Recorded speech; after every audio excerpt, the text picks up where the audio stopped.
কি হয়েছে গুরু, তুমি এত টেনশনে কেন? আমি চলে যাইতেছি।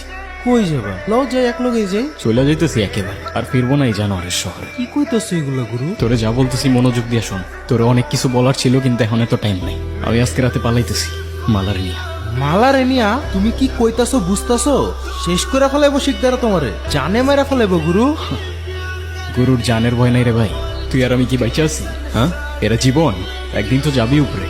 কি জবাব দিবি খোদার কাছে? হ্যাঁ, আমারে একলা ফেলা থুয়ে যাবে গুরু।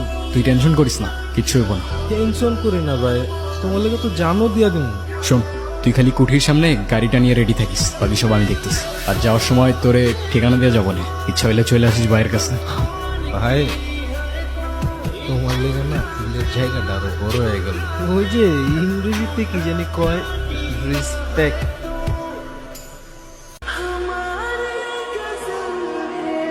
কিছু কথা বলতেছি, একবার বলবো দুইবার বলবো না, কান খোলার শোন চিকদার। আজকের পর থেকে আমি লালকুঠিরে, আর লালকুঠি আমারে কেউ কাউরে চিনে না। কিন্তু লালকুঠির প্রত্যেকটা দেয়ালে আমার গল্প লেখা থাকবে। যেই গল্প সত্য কিন্তু মানা যায় না, আর যেই সত্য নগ্ন কিন্তু দেখা যায়।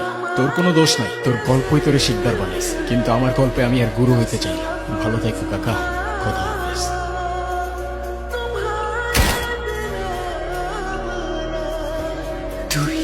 গুরু আমার